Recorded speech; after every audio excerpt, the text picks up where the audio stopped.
Before quite recently, if anybody asked me what my favourite movie is, I would say that I didn't have one. I have seen so many movies and I love so many, all of which I think are good, but all for different reasons. For example, look at my Letterboxd account, which has a 4.5-star review of I, Tonya, a terrific small indie film, and I also have a 4.5-star review for Sharpay's Fabulous Adventure, which I would argue is actually better. Seriously, watch it. But my point is, I couldn't come up with anything that I said definitively was my favourite. Until someday in around about August, in which I decided to sit down and watch a film that's been on my list for quite some time. It was directed by the highly influential David Fincher, and it was written by one of my favourite screenwriters, Aaron Sorkin. I decided to give it a watch. And then another watch. And then another, and then another, and then another. Until, in around about December of 2020, I decided, I'm going to break my own rule. This is my favourite film of all time.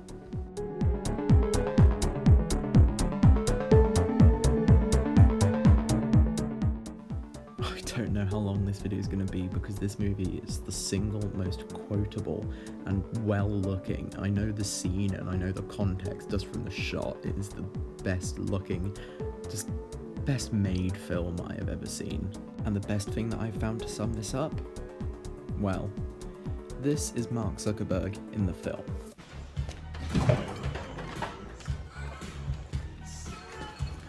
Here you go.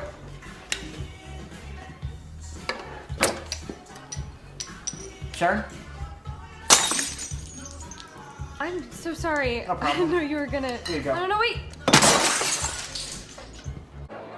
There is. Well, you do. That was cryptic, so you do speak in code. And this is Mark Zuckerberg in real life. College networking websites. Is this perhaps the next big thing? In Hartford, Dan Stillman, co-creator of Wesleyan University's Westmatch.com, and then in Watertown, Massachusetts, Mark Zuckerberg, creator of Harvard's TheFacebook.com. Mark, if somebody was to put the question to you about the magnitude of what you think you've launched, how big do you think your product or your service is? Well, it's impossible to tell. When we first launched, we were hoping for, maybe 400, 500 people. Harvard didn't have a Facebook, so that's the gap that we were trying to fill. And now we're at 100,000 people, so who knows where we're going next. We're hoping to have many more universities by the fall, hopefully over 100 or 200. And from there, we're going to launch a bunch of side applications, which should keep people coming back to the site and maybe could make something cool. Tell everyone how old you are. I'm 23 right now. So, And you're running this huge company. Well, it's You're not that 23. big. Guess what my favorite TV show is? I can't. Duh. All right, put 60 Minutes there. So yeah, in real life and in the film, he is a bit awkward. But in the film, he's horrible. Even from the start, before he creates Facebook, he is one of the most loathsome characters, and one of the best antagonists, really, that I have seen in any film. That level of heightened realism, almost, the fact that it's mostly untrue and it's so dramatized, is so interesting to me. That they're able to take an ordinary real-life experience and just completely transform it into something Shakespearean, into something interesting. And that relies quite heavily on the screenplay. To begin with, The West Wing was an accident, okay? It was one of those times when being timid paid off, really. I had never thought about doing television. I watched as much television as anybody, but I didn't know anything about how you make a television show, how you write a television show. I was faking my way as a screenwriter. The only thing I felt comfortable as was a playwright. But I was writing movies too. And my agent said, I want you to have lunch with John Wells. And everybody knew that John Wells was a really quality television producer. He had ER, he had China Beach on the air. And I said, sure, I'll have lunch with John Wells, but I had no intention of doing a television show. And the night before that lunch with John Wells, I had some friends over to my house for dinner. One of those friends was a writer named Akiva Goldsman, who had not yet won the Academy Award for writing A Beautiful Mind. And I told him about the lunch I was having the next day. But, you know, it's just a lunch. I'm not going to be doing a television series. And during dinner, we snuck off down to my office down in the basement to have a cigarette. It's also a rare moment when smoking paid off. I said, Kiwi, I'm not going to write a television series. I don't know how. I'm just having lunch tomorrow. When I got to the lunch the next day, I walked in the restaurant. I could instantly see this is not what I thought it was going to be. It wasn't a, hey, how are you doing lunch?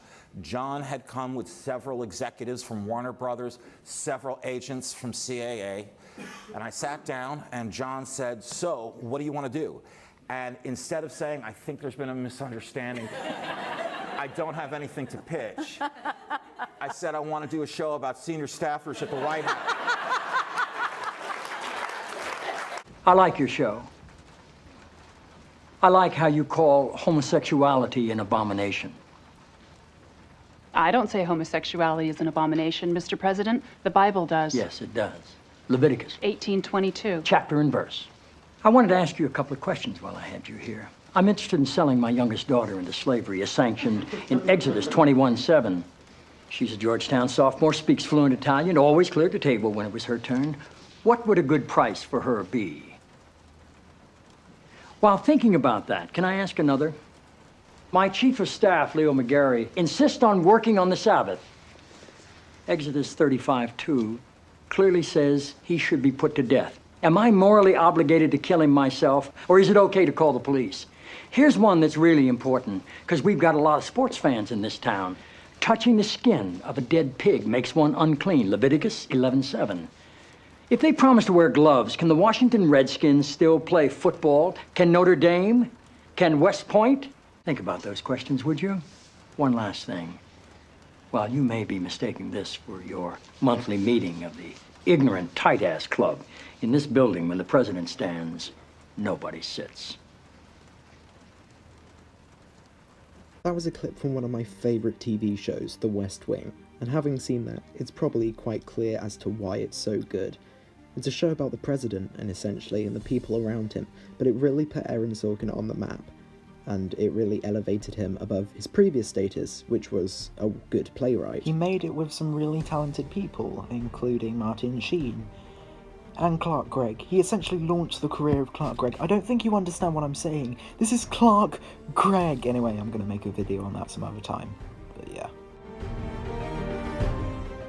Sorkin pioneered a lot of his future isms, really, for this, including the famous Sorkin walk and talk, which has been heavily parodied, even by himself. Do I know you? You know my work. Walk with me. Seth, Aaron Sorkin's going to be on the show tonight, and the writers are wondering if we're going to do an Aaron Sorkin parody sketch. No. No? No. Why? Pete, every comedy show has already parodied every Aaron Sorkin trope. The walking and talking, the random handing off of a piece of paper from one individual to another, a quick glance at that piece of paper, a handing off of that piece of paper to somebody else, up to and including the ping pong dialogue. The ping pong dialogue? The ping pong dialogue. The ping pong dialogue? The ping pong dialogue. That doesn't show up in The Social Network as much, but there's still hints of it. The reason it doesn't show up so much is because David Fincher is directing, and I was going to do a part on this, but honestly I don't know enough about David Fincher as a director, other than video essays that I've seen and a couple of his films that I've watched, to make a brief judgment on how he affected this film. So, yeah, let's just talk about the script, specifically this scene. Easiest to get into would be the one where anybody has the best chance. You didn't ask me which one was the best one, you asked me which one was the easiest one. I was honestly just asking, okay? I was just asking to ask. Mark, I'm not speaking in code. Erica. You're obsessed with finals clubs. You have finals clubs OCD and you need to see someone about it who will prescribe you some sort of medication. You don't care if the side effects may include blindness. Final clubs, not finals clubs. And there's a difference between being obsessed and being motivated. Yes, there is. Well, you do. That was cryptic, so you do speak in code. I didn't mean to be cryptic. I'm just saying I need to do something substantial in order to get the attention of the club. Did you catch all that? I wouldn't be surprised if you didn't. This is the most incredible, high complex dialogue that I have ever heard. So, let's break this down. I'm no script writing genius, but I feel like I know enough, and I've seen enough people talking about this to form an estimate about why this is so clever and just so entertaining to watch. To get into this, let's look at Mark's motivations. What is Mark trying to do in this scene? Well, he wants to get into a finals club. That's obvious, but that's not what he's trying to do with the conversation. What he's trying to do in the conversation is he's trying to convey to her that it's important for him to get into the finals club. Now this is really interesting, as it almost serves for the backbone of this entire film. What's Erica trying to do in this scene? She has no real motivations. She just really acts like a backboard. She's not trying to make any point. She's just someone for Mark to bounce off of and reach his point. Overall, the main purpose of what she's trying to do in this scene is she's trying to have a drink. I know it sounds like I'm going insane, but seriously, listen. Okay, so that's not that important right now, but please just keep that in the back of your mind, and I'm going to bring it up just after I make this point. The dialogue is so clever here, because listen, Erica opens this scene, she says this. The easiest to get into would be the one where anybody has the best chance. You didn't ask me which one was the best one, you asked me which one was the easiest one. Okay, so, first pause. What has he done here? He has implied that she's saying he's not good enough for the finals clubs, which raises the conflict. So the conflict in the conversation has now been established. I was just asking, okay? I was just asking to ask. Mark, I'm not speaking in code. Erica. Okay, so again, this is going to sound like I'm going insane, but please just bear with me. She brings up code. Obviously, computer code. He's Mark Zuckerberg. Duh. And he also says her name back to her in the same way that she said his name to him, which is the first time in this conversation, this 10-minute conversation, this is the first time we've been given any inkling that they are dating and there is a basis relationship. We know that they're dating, but we don't know why. Mark's a nerd and she seems really cool. There is no reason for her to be dating him until this moment.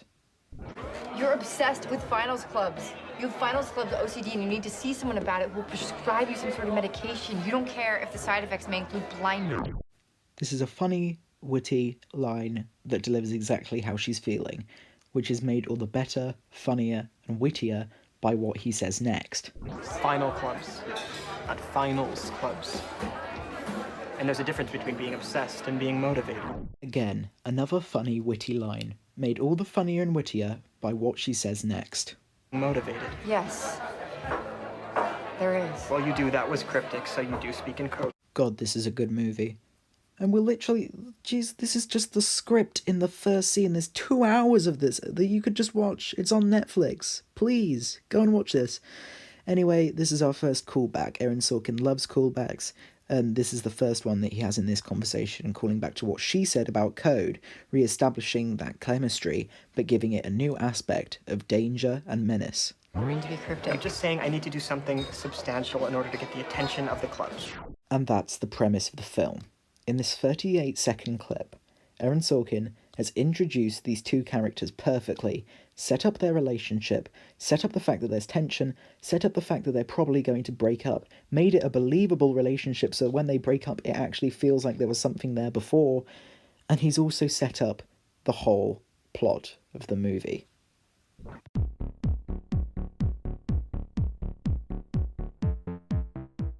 So what is the plot of The Social Network? Well, it's fairly obvious. It's about the creation of Facebook. But that's not the main plot of the movie. Because the creation of Facebook as depicted in this film is completely and almost entirely false. And you'd thought you got around it, but this is really just another Sorkin thing. Sorkin has made so many films about historical events because he can take an event that's so dull and mundane as court hearings. That's the main structure of this film. It jumps around in time, but it's based around 3 court hearings. They were the most boring things in the world, in reality, most probably, but he can take something so boring and so mundane and create such an emotional, such a driving and such an exciting story just from that. But even Aaron Sorkin can't create an engaging biopic based around 3 court hearings happening after the major event. No, he uses a crux in order to make this better, and what better crux than a friendship? The whole film is centered around Mark Zuckerberg's relationship with Andrew Garfield playing Eduardo Saverin, Mark's best friend. Mark spends almost the entire movie with him, and they go through it, and in effect they are best friends. They're almost the same person, with one very slight difference. Hey, guess what? I made the second cut. That's good. You should be proud of that right there. Don't worry if you don't make it any further. He made it into the finals club. That's what starts the argument, the more personal, social element of The Social Network. Now remember what I said about Erica just wanting a drink? Well, this is the same idea. Mark is trying to do something impressive and is trying to be controlling and grown up with his life, while everyone else is just trying to have a good time. And nowhere is this illustrated better than in this scene. This has to be one of my favourite scenes because it captures the entire movie perfectly. It constantly cuts back between people going to the social clubs and Mark sat at home after his breakup with Erica, coding. And it sums up the entire movie. Just this really well directed scene. I'm sure it wasn't in the script because there's no dialogue between the two scenes, basically. So it just cuts from Mark back to the clubs, back to people having fun, back to people living life, and then back to Mark sat alone at home creating the early stage of Facebook. Oh, this is a good movie. Also, I'm watching this for must be the 10th time, and I've literally only just noticed something new right now. Who is this? Why is she so familiar? I'll tell you why. I'm Sharon. This is my Sharon. She lives across the street. I was helping move out. We saw the chimney. We had a zip line to the pool. You came to California. Oh my god, this is so awesome. Also, I don't really want to touch on this point for too long, but it's fairly unimportant. I didn't want to do a whole section on the music, even though the music is very good, but the music furthers the plot in quite a lot of ways. For instance, look what plays here during the intern scene. Welcome to Facebook.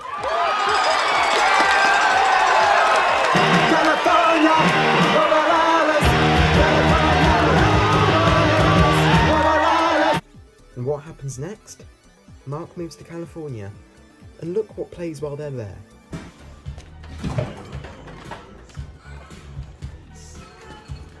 Here you go.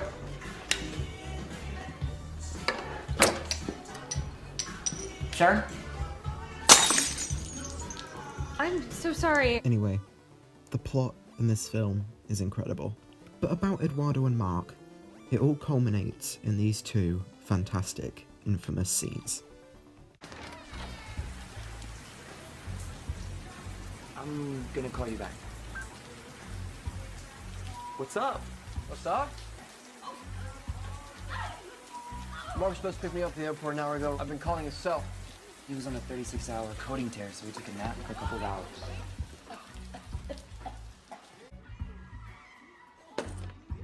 Eduardo. Hey, man. Waited an hour for you at the airport. What time is it? It's midnight or 3 a.m. in New York, where I just came from. You gotta see some of the new stuff we got.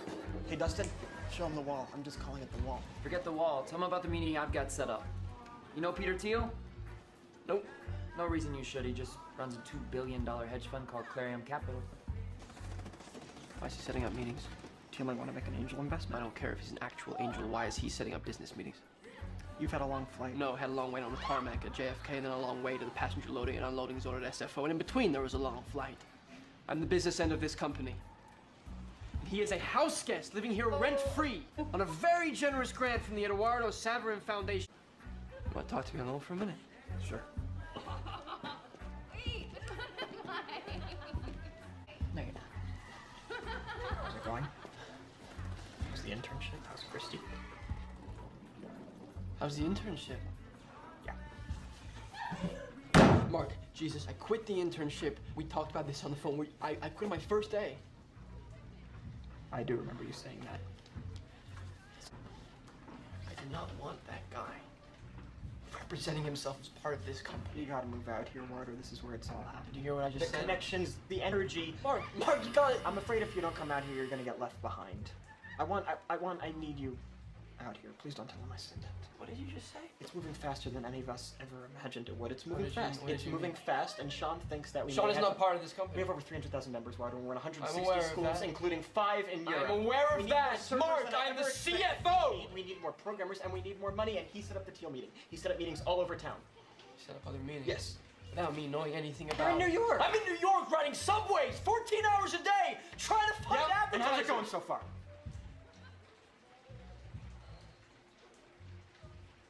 What did you mean get left behind?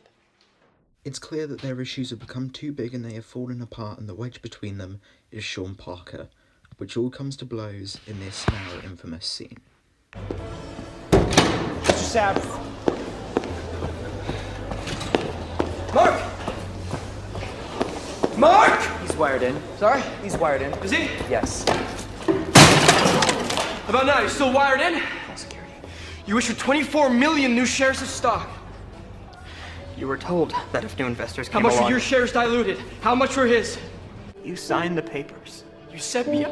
You're gonna blame me because you were the business head of the company and you made a bad business deal with your own company? This is gonna be like I'm not a part of Facebook. It won't be like you're not a part of Facebook. You're not a part of Facebook. My name's on the masthead. You might want to check again. It's because I froze the account? You think we were gonna let you parade around in your ridiculous suits pretending you were running this company? Sorry! My Prada's at the cleaners! Along with my hoodie and my fuck you flip-flops, you pretentious douchebag! Security's here. You'll be leaving now. I'm not signing those papers. We will get the signature. Tell me this isn't about me getting into the Phoenix. And there it is. The movie has come full circle, once again revealing the social aspect of The Social Network. And I'll bet what you hated the most is that they identified me as a co-founder of Facebook, which I am. You better lawyer up, asshole, because I'm not coming back for 30%. I'm coming back for everything.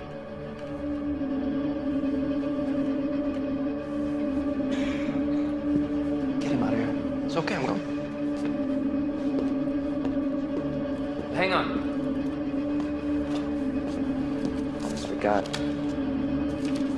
Here's your $19,000. I wouldn't cash it, though. I drew it on the account you froze.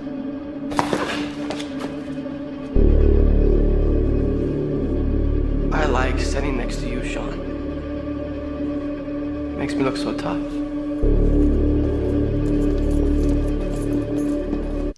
After this big argument, Mark finally starts to see through the facade of Sean Parker, and as it all falls apart from him, Mark reminisces over the last semblance of Sean Parker's legacy.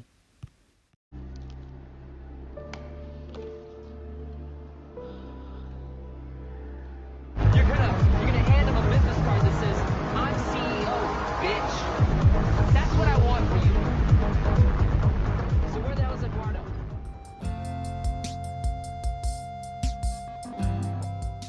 I believe that an oft criticism about this film is the fact that it isn't realistic.